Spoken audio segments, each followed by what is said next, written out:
Champions trophy ഫൈനലിൽ ആവേശ പോരാട്ടം. മറുപടി ബാറ്റിംഗിനിറങ്ങിയ ഇന്ത്യക്ക് മികച്ച തുടക്കം. ന്യൂസിലാൻഡിനെതിരെ 252 റൺസ് വിജയലക്ഷ്യവുമായാണ് ഇന്ത്യയുടെ പോരാട്ടം. വിവരങ്ങളുമായി BS കൃഷ്ണരാജ് ചേരുന്നുണ്ട്. കൃഷ്ണരാജ്, 252 റൺസാണ് ഇന്ത്യയുടെ വിജയ ലക്ഷ്യം. നിലവിലെ വിവരങ്ങൾ. നിലമ മികച്ച തുടക്കമാണ് മറുപടി ബാറ്റിംഗിൽ ഇന്ത്യക്ക് ലഭിച്ചിരിക്കുന്നത്. വിക്കറ്റ് നഷ്ടപ്പെടാതെ 31 റൺസ് എന്ന നിലയിലാണ്. രോഹിത് ശർമ്മയാകട്ടെ വളരെ പോസിറ്റീവായി കളിക്കുന്നു. എല്ലാ മത്സരങ്ങളിലും എന്നതുപോലെ ഒരുപക്ഷെ തന്റെ വിടവാങ്ങൽ മത്സരം എന്ന അഭ്യൂഹങ്ങളുണ്ട്. ക്യാപ്റ്റൻ എന്ന നിലയിൽ വിരമിക്കൽ ആണെന്ന അഭ്യൂഹങ്ങളുണ്ട്.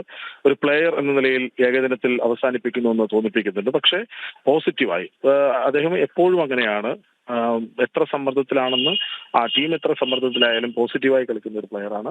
അദ്ദേഹം 20 റൺസ് പിന്നിട്ട് ക്രീസിലുണ്ട്. ശുഭ്മാൻ ഗില്ല് കുറച്ച് കരുതലോടെ കളിക്കുന്നുണ്ട്. വിരാട് കോഹ്ലി എപ്പോഴും ചേസ് മാസ്റ്റർ എന്നറിയപ്പെടുന്ന താരമാണ്, വരാനിരിക്കുന്നു. രാഹുൽ, ശ്രേയസ് അയ്യർ, അക്ഷർ പട്ടേൽ, ഹാർദിക് പാണ്ഡ്യ, ജഡേജ അങ്ങനെ ഒരുപിടി മികച്ച ബാറ്റ്സ്മാൻമാർ ഇന്ത്യൻ ടീമിലുണ്ട്. ടോസ് നിർണായകമായിരുന്നെങ്കിൽ പോലും ന്യൂസിലാൻഡിനെ ഒരു 20 റൺസെങ്കിലും കുറച്ച് ചെറിയ സ്കോറിലേക്ക് തള്ളിവിടാൻ ഇന്ത്യൻ ബൗളർമാർക്ക് കഴിഞ്ഞു എന്നത് ആശ്വാസകരമായ കാര്യമാണ്. ഏതായാലും മുഹമ്മദ് ഷമി തല്ലുവാങ്ങിയെങ്കിൽ പോലും സ്പിന്നർമാരുടെ കരുത്തിൽ 2 വിക്കറ്റ് വീതം വീഴ്ത്തി വരുൺ ചക്രവർത്തിയുടെയും കുൽദീപ് യാദവിന്റെയും മികച്ച ബൗളിംഗിന്റെ പിൻബലത്തിൽ കൃത്യമായ ഇടവേളകളിൽ ന്യൂസിലാൻഡിന്റെ വിക്കറ്റുകൾ തള്ളിയിട്ട് 251 എന്ന ഭേദപ്പെട്ട സ്കോറിൽ ന്യൂസിലാൻഡിനെ മെരുക്കാനായി. മറുപടിയിൽ മികച്ച തുടക്കമാണ് രോഹിത് ശർമ്മയും ശുഭ്മാൻ ഗില്ലും, അതായത് ക്യാപ്റ്റനും ഭാവി ക്യാപ്റ്റനും ചേർന്ന് നൽകിയിരിക്കുന്നത്.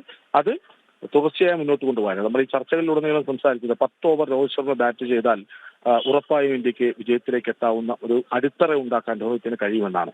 അത് തന്നെയാണ് നമ്മൾ പ്രതീക്ഷിക്കുന്നത്. ഏതായാലും മികച്ച തുടക്കം.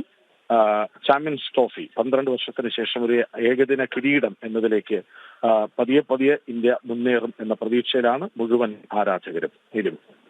ശരി, ദുബായ് അന്താരാഷ്ട്ര ക്രിക്കറ്റ് സ്റ്റേഡിയത്തിൽ ചാമ്പ്യൻസ് ട്രോഫി ഫൈനലിൽ ആവേശ പോരാട്ടം നടക്കുകയാണ്. ന്യൂസിലാൻഡിനെതിരെ 252 റൺസ് വിജയലക്ഷ്യവുമായാണ് ഇന്ത്യയുടെ പോരാട്ടം. BS കൃഷ്ണരാജാണ് വിവരങ്ങൾ പങ്കുവച്ചത്.